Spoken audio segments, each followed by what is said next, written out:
नमस्कार साथियों, स्वागत आपका अपने YouTube channel coaching coaching classes में। अब आपको बता देता हूं कि आज आपका अंतिम पेपर था। आज अपना जो एग्जाम था बोर्ड के वो कंप्लीट हो चुके हैं। आपको बहुत खुशी होगी और मेरे को बहुत खुशी है कि आज अंतिम पेपर जो आप बहुत अच्छी तरह से करके आए हो।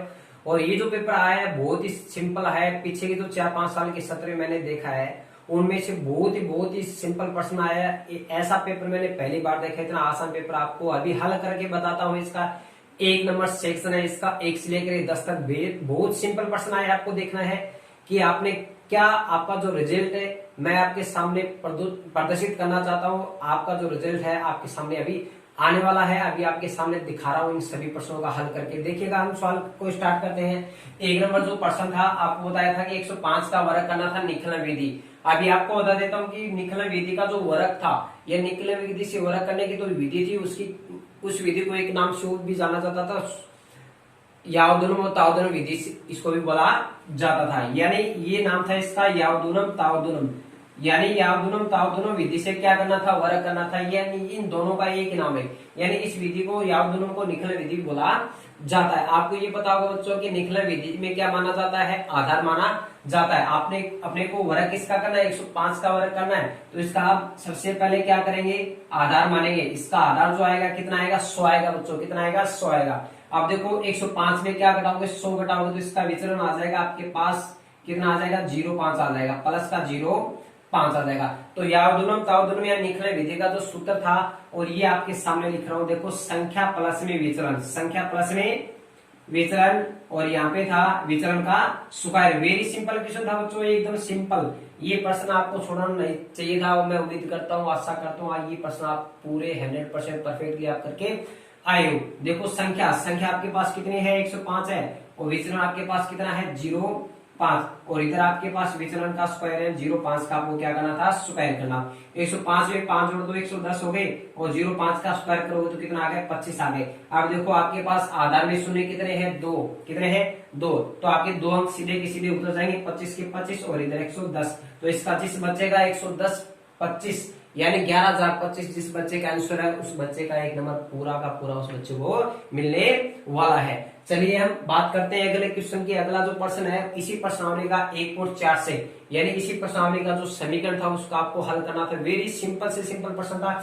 इस प्रकार के प्रश्न किसी प्रकार का आपको फॉर्मूला वगैरह नहीं लगाना था। आपको सामान्य से दिया था कि इस समीकरण का मान हल करो। अभी आपने को देखना है कि दोनों फैक्टर में आपको क्या था, दोनों साइड में आपको क्या दिख रहा है, कॉमन फैक्टर दिख रहा है। x प्लस 2 क्या है, यहाँ पे उभयनिष्ठ है। क्या भी उभयनिष्ठ। अपने को सीधा सा लिखना था कि दोनों पक्षों में क्या लिखना था, दोनों पक्षों में एक उभयनिष्ठ गुणनखंड है। क्या बताओ बच्चों, एक उभयनिष्ठ गुणनखंड है। और गुणनखंड क्या है, x प्लस 2। और इसी को क्या करना था, आपको 0 के बराबर रखना था। वेरी सिंपल क्वेश्चन है, 1 नंबर का बहुत ही सिंपल क्वेश्चन। देखिएगा, x प्लस 2 को क्या करना था, आपको 0 के बराबर रखना था। ये जो प्लस का 2 है वो आगे किस में जाएगा, x का मान हो जाएगा आपका -2। जिस बच्चे ने x का मान -2 निकाला है और इस तरह से किया, उस बच्चे को परफेक्टली 1 नंबर पूरा मिलने वाला है। चलिए बच्चों अगले क्वेश्चन की बात करते हैं। आपके सामने क्वेश्चन लिखे हुए 3 और 4, दोनों क्वेश्चन को आप एक साथ करा रहा हूं। सबसे पहले आपको 3 नंबर क्वेश्चन हल कराता हूँ, 4 नंबर इसके बाद में करवाता हूँ। 3 नंबर जो प्रश्न है ये एलसीएम एचसीएफ से संबंधित बहुत ही सिंपल क्वेश्चन था। आपको इसका जो सूत्र है वो आपको याद होना चाहिए। दो संख्याओं का एचसीएफ और एलसीएम कैसे निकाला जाता है। तो इसमें देखो दो संख्या, सबसे पहले हम क्या करेंगे, माना दो संख्या ए व बी है। क्या मानो, ए और बी है। समझे, ये आपके पास सूत्र था एचसीएफ, दो संख्याओं का एचसीएफ गुणा में दोनों संख्याओं का एलसीएम और इक्वल टू ए गुणा बी होता है। यानी ये वो संख्या है जिसका गुणनफल है, जिनका गुणनफल आपको दे रखे। दो संख्या का गुणनफल कितना है, 12,960। इसके जगह आपको रखना था 12,960। इनमें से आपको एक का मान दे रखा है एचसीएफ। एचसीएफ कितना बता रहा है बच्चों, 18 बता रहा है। कितना बता रहा है, इन दोनों संख्याओं का एचसीएफ आपको 18 बता रहा है और आपको एलसीएम इसका निकालना था।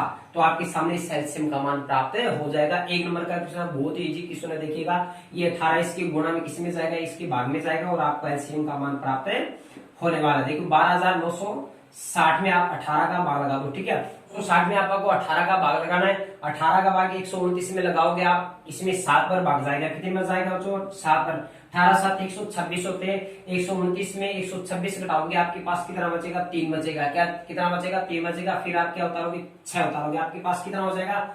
36 हो जाएगा। 36 में आप किसका भाग लगाओगे? 18 का। 18 दूनी 36, आपके पास क्या बचा? एक जीरो बचा। यानी एलसीएम आपका आ जाएगा 700 में 1 प्रश्नावली। तो छठी प्रश्नावली उसे समझे, जिस बच्चे को सारणी याद है वो उस बच्चे ने इस प्रश्न को अच्छी तरह से किया है। अपने को मान निकालना है। इधर देखिए 3 का 3 हो गया, यहाँ पे कोस 30 डिग्री है। आप जानते हो कोस 30 डिग्री का मान होता है साइन 30 के जस्ट नीचे होता है, ठीक है। जो साइन 60 का मान होता है वही कोस 30 का मान होता है। साइन 60 का मान होता है बच्चों √3/2 होता है। क्या होता है? √3/2 होता है। तो इसका मान √3/2 रख दिया गया है। और इधर आपके पास है 4 और इधर आपके पास है कोस क्यूब 30 डिग्री। कितना है? Cos cube 30 degree. यानी कोस का जितना मान आ रहा है उसका क्या कर दो आप? क्यूब कर दो। क्या लगा दो? क्यूब लगा दो। ये हो गया √3/2। इसका क्या कर दो आप? क्यूब कर दो। आप जैसे ही इसको हल करोगे आपके पास है 3 आ गए और अपॉन में 2 आ गया। अब आपके पास देखिए आपको इसका क्यूब करना है। किसी संख्या का क्यूब करने का मतलब होता है उस संख्या को 3 बार गुना करना। तो देखो √3 और √3 √3 को √3 से गुना करोगे तो क्या आ गया बच्चों? बताओ 3 आ गया। और आपके पास क्या बच गया? इधर 3 √3, तो आपके पास आ जाएगा इधर 3 और इधर देखो 2 का अगर आप क्यूब करोगे तो कितना आएगा? 8 आएगा। कितना आएगा? 2 दूनी 4 और 4 दूनी कितना हो गया? 8। आधो को 4 से ये 8 कट जाएगा, कितना आएगा? 2 आएगा बच्चों। कितना आएगा? 2 आएगा। 3 और बटा में कितना आ जाएगा? 2। इधर से 4 ये कटेगा 8 तो 2 आ जाएगा और 3 अब आपको ये कह दिया कि 2 में से 2 घटाओ तो कितना बचेगा? 0 बचेगा। तो ये संख्या और ये संख्या क्या है बताओ? सेम है। तो सेम संख्या में सेम घटाएगा तो इसका मान कितना आएगा बच्चों? 0 आएगा। और जिस बच्चे का ये आंसर 0 आया उस बच्चे का ये पूरा का पूरा क्वेश्चन क्या है? सही। अगले क्वेश्चन की बात करते हैं। 5 नंबर क्वेश्चन आपका जो 7.2 प्रश्नावली से संबंधित है, ठीक है, ट्रिग्नोमेट्री का। इसमें जो त्रिकोणमितीय जो आपको जो सूत्र बताए थे 90 degree sine 90 degree minus theta वाले वो सूत्र बताए, उस बच्चे को जिस बच्चे को वो सूत्र याद हो वो आराम से कर सकता। आपको बताया था इस तरह से। देखो अगर अपोन में एक क्वेश्चन आए, चाहे वो जोड़ के रूप में गुणा के रूप में, आपको ट्रिग्नोमेट्री के जो आपको चेंज करना है तो साइन के साथ आपको कोस मिलेगा, टेन के साथ कोट मिलेगा, सेक के साथ कौन मिलेगा? कोसेक मिलेगा। तो देखो आपको इनमें से सेक या कोसेक में एक को चेंज करना है। आपको सेक को किस में बदल दो? कोसेक में। किस में बदल दो? कोसेक में। यानी सबसे पहले आप प्रश्न लिखोगे, प्रश्न लिखने के बाद ये सेक किस में बदलेगा? कोसेक में बदल जाएगा। कोस 90 में क्या घटा दो आप? 36 डिग्री घटा दो। समझे मेरी बात को? यानी सेक से बदल जाएगा, को से बदल जाएगा। 90 डिग्री में क्या घटा दो? 36 डिग्री घटा दो और अपॉन में इसके क्या हो जाएगा? कोसेक 54 डिग्री हो जाएगा। इधर देखो सेक, ये सेक से बदल जाएगा, कोसेक में बदल जाएगा। कोसेक 90 माइनस 54 डिग्री हो जाएगा, ठीक है। और अपॉन में क्या चला इसका? Cosec 36 degree. आप देखो आप जैसे 90 में से 36 घटाओगे तो नीचे वाला जो विपरीत कोण दिख रहा है वही बचेगा। ये 90 में 36 घटाओगे 54 बचेगा, तो आप ऊपर क्या बन जाएगा? कोसेक 54 डिग्री बन जाएगा। इसके बटा में क्या है? पहले से कोसेक 54 डिग्री। यानी आपको एक ही कोण चेंज करना है, या ये चेंज करो या फिर ये चेंज करो या फिर ये, यानी आपको एक ही जो ट्रिग्नोमेट्री का अनुपात आपको चेंज करना है, ठीक है। इधर देखिए आपके पास क्या बचेगा? जैसे 90 में 54 घटाओगे तो आपके पास 36 बचेगा और अपॉन में कितना है? Cosec 36 degree. आपको बताया था अगर इस तरह से भिन्न वाला क्वेश्चन आ जाए और आपके पास किसका निशान हो बीच में, तब उस समय में हमेशा उसका उत्तर क्या आता है? 2 आता है। और अगर निशान किसका आता हो बीच में माइनस का, तो हमेशा ही उत्तर क्या आएगा? उसका 0 आने वाला है। ये चीज मैंने आपको सबसे पहले बताई थी। तो देखिए ये सेम संख्या में सेम संख्या का भाग लगाओ तो आपके पास 1 बचेगा, और इसमें इसका भाग लगाओ तो 1 बचेगा, और 1 में से 1 घटाओगे तो इसका 1, इसका सही आंसर क्या आ जाएगा? 0 आ जाएगा बच्चों, ठीक है। आपको अच्छी तरह से मैंने क्वेश्चन कराए थे और मैंने आपको जो क्वेश्चन कराया था उन्हीं प्रश्नों में से आए, उसी पे आधारित प्रश्न आए, उससे अलग कोई प्रश्न नहीं आया, ठीक है। उम्मीद करता हूँ आपने और आशा करता हूँ आपने बहुत अच्छा पेपर किया होगा। बहुत सिंपल पेपर आया पिछले सालों की बजाय, ठीक है। अब 6 नंबर क्वेश्चन है, ये भी मैंने आपको बताया था। इनमें से बताया था आपको बिंदु पद से संबंधित प्रश्न बताए थे। त्रिभुज से भुजाओं से समदुरुस्त है, शीर्षों से समदुरुस्त बिंदु है, या फिर घड़ी के पेंडुलम वाला जो बिंदु पद है, ठीक है, उसके बारे में प्रश्न बताया था। आपको बताया था 1 नंबर का प्रश्न आने ही वाला है, ठीक है। वो प्रश्न आपका आ चुका है। किसी त्रिभुज के शीर्षों से समदुरुस्त बिंदु का बिंदु पद क्या कहलाता है? इसका सही आंसर क्या हो जाएगा बच्चों? परिकेंद्र हो जाएगा। क्या हो जाएगा? परिकेंद्र। 7 नंबर क्वेश्चन देखिएगा, बहुत ही अच्छा सिंपल प्रश्न था। आपको ये प्रश्न देख लेना। 7 नंबर प्रश्न आपका क्या है? इसमें ये दे रखा है कि 5 सेंटीमीटर त्रिज्या वाले एक वर्त के केंद्र से बाहर 13 मीटर दूरी की बिंदु है और उस बिंदु से आपको स्पर्श रेखा खींचनी है और उस स्पर्श रेखा की आपको क्या ज्ञात करनी है, लंबाई ज्ञात करनी है। तो यानी इस जो वर्त दे रखा है उसकी जो त्रिज्या उसकी लंबाई आपको दे रखी है 5 सेंटीमीटर, यानी आर तो आपको दे रखा है 5 सेंटीमीटर और केंद्र से जो दूरी है वो क्या दे रखी है आपको 13 सेंटीमीटर दे रखी है। तो हम इसको हल करते हैं। यहाँ पे देखिएगा त्रिभुज ले लो, सबसे पहले ओ ए पी ले लो, ठीक है। इसमें जो लगेगा पीजीटी लगेगा, क्या लगेगा इसमें पीजीटी शेष करेंगे, ठीक है। पीजीटी पाइथागोरस प्रमेय से लागू करेंगे और यहाँ से ओ ए का मान आपके 5 सेंटीमीटर हो गई, ये त्रिज्या होगी, क्या होगी बच्चों त्रिज्या होगी। केंद्र से जो दूरी दे रखी है आपको ओपी का मान 13 सेंटीमीटर दे रखा है। तो आपको बता देता हूँ, आप सबसे पहले क्या बना लो, समकोण त्रिभुज बना लो और ये 90 डिग्री का होता है। जो स्पर्श रेखा होती है वो स्पर्श बिंदु को 90 डिग्री कोण बनाती है और सामने वाली जो रेखा होती है वो कर्ण होती है। तो यहाँ पे जो ओपी होगा वो तो क्या हो जाएगा आपका ओपी क्या हो जाएगा कर्ण हो जाएगा और ये जो ओ ए है ओ ए ये आपका क्या हो जाएगा आधार हो जाएगा, ठीक है। तो आपको एपी ज्ञात करना है, क्या ज्ञात करना है एपी आपको ज्ञात करना है। ओपी कितना दे रखा आपको 13 सेंटीमीटर दे रखा है। तो इसमें आपको पीजीटी लगाना है। तो यहाँ से देखो ओपी का स्क्वायर यानी कर्ण का स्क्वायर आधार का स्क्वायर प्लस में क्या होगा लंब का स्क्वायर हो जाएगा। तो ओपी आपके पास 13 है, 13 का स्क्वायर कर दो, ओ ए का मान आपके पास है 5 का स्क्वायर कर दो, इधर एपी का स्क्वायर 13 का स्क्वायर 169 हो जाएगा, 5 का स्क्वायर 25 हो जाएगा और इधर 25 प्लस में किसमें आएगा माइनस में चला जाएगा। आपके पास जो सही आंसर आएगा इसका देखिएगा क्या आएगा 169 में 25 घटाओगे 144 आएगा और 144 का आप क्या निकालोगे वर्गमूल निकालोगे और 144 का जो वर्गमूल आएगा वो 12 सेंटीमीटर आ जाएगा। जिस बच्चे ने इसका आंसर 12 सेंटीमीटर किया उसको उस बच्चे को 1 नंबर। अगला जो क्वेश्चन 8 नंबर क्वेश्चन देखिएगा, ए पासे को फेंकने पर जो प्रायिकता का प्रश्न है, ठीक है। ए पासे को फेंकने में 4 से छोटा अंक की क्या प्रायिकता होगी। आप जानते हो कि ए पासे को एक बार फेंका जाता है तो 6 अंक आते हैं, कितने आते हैं। अब इसको हम हल करेंगे। देखो एक पासे को फेंकने पर एक पासे को फेंकने पर प्राप्त अंक लिख लो चाहे परिणाम लिख दो, 1 2 3 4 5 और 6। यहाँ पे जो कुल परिणाम है वो कितने हो गए 6 हो गए, यानी कुल परिणाम कितने हो गए बताओ 6 हो गए। टोटल कितने हो गए 6। अब इसने क्या बोला कि 4 से छोटा अंक, तो 4 से छोटा अंक देख लो ये 4 रहा और 4 से छोटे आपके पास है 3 अंक, 1 से लेकर के 3 तक, ठीक है। तो 4 से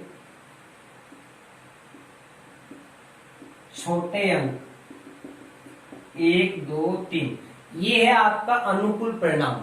यानी जो 6 में से 4 से छोटे अंक कितने हो गए आपके पास 3 अंक हो गए, कितने हो गए 3 अंक। तो आप डायरेक्टली इसका मान निकाल दो, 4 से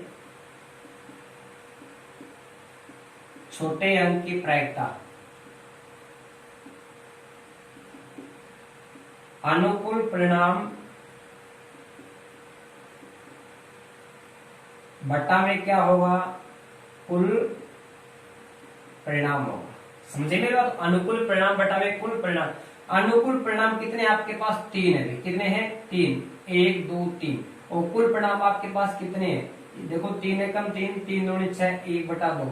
जिस बच्चे ने इसका आंसर 1/2 किया उस बच्चे को पूरे का पूरा 1 नंबर मिलने वाला है। और इसका अगला जो क्वेश्चन है 9 नंबर वो है आपका सड़क सुरक्षा से संबंधित। जो पीयूसी की फुल फॉर्म पूछी गई, पीयूसी की फुल फॉर्म होती है pollution under control, pollution under control, ये पीयूसी की फुल फॉर्म होती है। ये 1 नंबर का क्वेश्चन, ये भाग नंबर ए का लास्ट में क्वेश्चन है। भाग नंबर ए का लास्ट में क्वेश्चन देखिए, आपको दे देता हूँ। ये जो प्रश्न है जो एपी से संबंधित है, ठीक है, एपी से संबंधित। आपको सबसे पहले इसकी एपी बनानी है। ये कह रहा है कि पहले 3 मिनट में पहला सिग्नल और 6 मिनट में दूसरा सिग्नल और 9 मिनट में तीसरे सिग्नल को पार करता है और आपको ज्ञात करना है कि इसका 13वां सिग्नल जो पार करेगा उसमें कितना समय लगेगा। तो सबसे पहले हम क्या करेंगे इसकी एपी बनाएंगे। एपी देखो पहले सिग्नल पे 3 मिनट लगता है, दूसरी पे 6 लगता है, तीसरे पे कितना लगता है 9। ऐसे करके आपको क्या ज्ञात करना है कि 13वें सिग्नल का आपको क्या निकालना समय निकालना है। तो सबसे पहले यहाँ से ए का मान निकाल दो 3 हो गया, डी का मान निकालोगे 6 में से 3 घटा दो, कितना घटा दो 6 में से पहला मान घटा दो कितना हो जाएगा 3 हो जाएगा। और एन आपके पास कितना आ जाएगा 13 हो जाएगा। तो देखो एपी का सूत्र यानी एन पद ज्ञात करने का सूत्र क्या होता है, ए एन बराबर ए प्लस एन माइनस 1, ये सूत्र इसमें लग जाएगा। और कोई किसी बच्चे ने एस एन वाला भी सूत्र लगा दिया होगा, वो सूत्र तब लगता है जब आपको कुल समय ज्ञात करना होता है, यानी समय पूछ लिया जाए कि 13वें सिग्नल पे कुल कितना समय लग जाएगा, फिर इतने सिग्नल कुल कितना समय लगने वाला है, कुल का या योग का मान आ जाए तब आपको योगफल का सूत्र लगाना है। इसमें ये पूछा 13वां, क्या बोला इसमें बच्चों कि 13वां एनवा के बाद बोल रहा है, ठीक है। तो देखो इसमें ये मान रख दो, ए और एन का मान 13 हो गया, ए का मान आपके पास 3 है और एन के जगह 13 रख दिया -1 और डी का मान आपके पास कितना है, ठीक है 3। तो 13 में 6 जाएगा 12 बचेंगे। तो यहाँ पे आपको आसानी सावधानी पूर्वक करना है, 3 में 12 नहीं जोड़ना, आपको सबसे पहले क्या करना है, इसको गुणा करना। कई बच्चे क्या करते हैं, पहले इसको जोड़ देते हैं फिर 3 से गुणा करते हैं, ऐसा नहीं करना। आपको सबसे पहले क्या करना है, इसका गुणा करना। 12 3 36 हो जाएगा, 36 और 3 कितना 39, यानी 3 प्लस 12 3 36 और 36 कितना हो गया 39, यानी 39 मिनट आ गए, ठीक है। तो सबसे पहले आप इसका डायरेक्टली उत्तर भी निकाल सकते हो। सबसे जो पहला मान आया वो 3 आया, फिर कितना आया 6 आया, यानी कितने कितने का अंतर है बच्चों, इसमें 3 का अंतर है। किसका पूछा इसमें 13 का पूछा, तो 13 3 39 हो गए। तो डायरेक्टली इसका मान निकाल सकते हो पहले कि कितना मान है, इसका 39 आने वाला, ठीक है। बहुत ही सिंपल प्रश्न था इसका, वेरी इजी क्वेश्चन था। जिस बच्चे ने इस तरह से किया उसको 1 नंबर मिलेगा, ठीक है।